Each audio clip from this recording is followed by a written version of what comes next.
Hai hai hai, dimanapun kamu berada, tahu kan bangsa yang besar adalah bangsa yang tidak melupakan sejarah berdirinya suatu negara.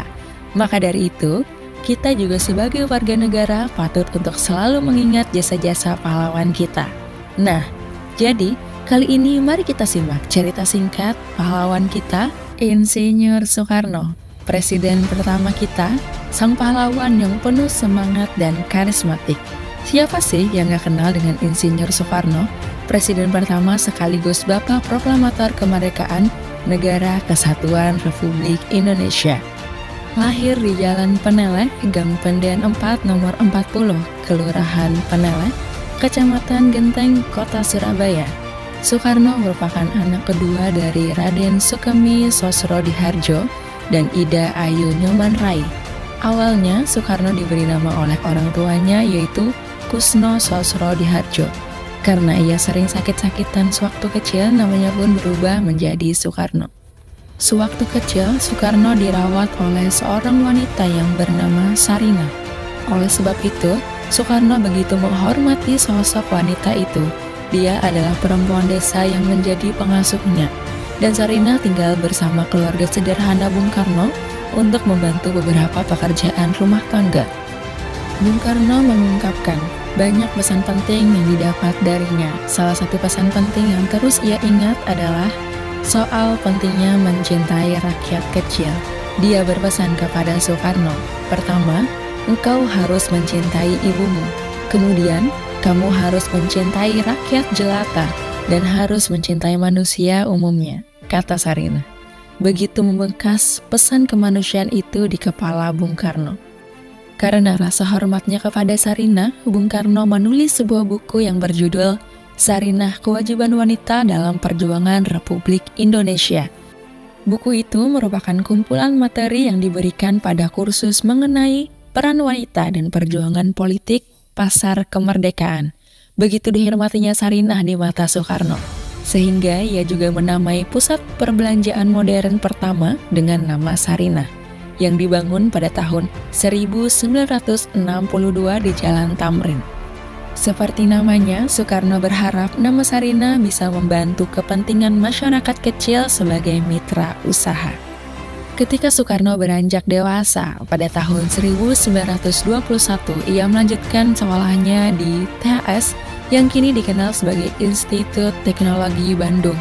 Dan pada tahun 1926 ia pun memperoleh gelar insinyur. Sepak terjang Soekarno dalam dunia perpolitikan dimulai saat Soekarno mendirikan Algimen Studi Club di Bandung pada tahun 1926. Ini juga menjadi awal mula didirikannya Partai Nasional Indonesia atau PNI oleh Soekarno pada Juli 1927. PNI pun semakin berkembang dan dikenal di Jawa hingga luar Jawa. Akibat hal ini, ia ditangkap Belanda pada tanggal 29 Desember 1929 dan ia akhirnya dipenjara di Sukamiskin, Bandung. Setelah bebas, Soekarno bergabung dan memimpin partai pecahan PNI yaitu Partai Indonesia atau Partindo. Akibat hal itu, lagi-lagi nih, Soekarno ditangkap Belanda dan diasingkan ke Inde Flores pada tahun 1933. Soekarno kemudian dipindahkan ke Bengkulu dan ia berhasil kabur dan menuju Padang pada tahun 1942.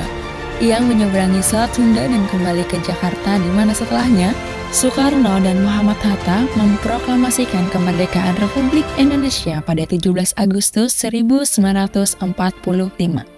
Keduanya dilantik sebagai Presiden dan Wakil Presiden Indonesia pertama pada 18 Agustus 1945.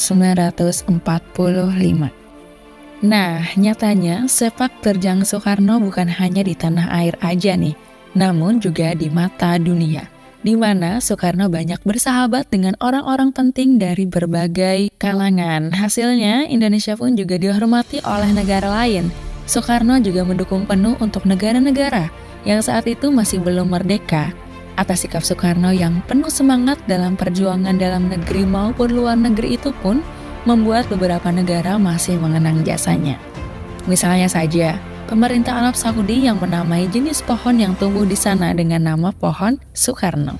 Begitu juga dengan sebuah jalan yang ada di Mesir. Turki, dan Maroko, di mana mereka menamainya dengan nama Jalan Ahmad Soekarno dan Rui Soekarno. Di Pakistan, Soekarno diabadikan ke dalam nama dua plaza atau taman besar di dua kota berbeda. Sedangkan di Aljazair dan Meksiko juga terdapat patung monumen yang berbentuk Presiden Soekarno. Dari itu semua dapat dilihat jika sosok Soekarno memang sosok yang juga dikagumi di mata dunia. Kembali ke kehidupan Soekarno yang sudah tua, di mana Soekarno meninggal dunia pada tanggal 21 Juni 1972 di Jakarta. Jasad Soekarno lalu dimakamkan di dekat makam ibunya, Ida Ayu Nyoman Rai, tepatnya di Blitar, Jawa Timur.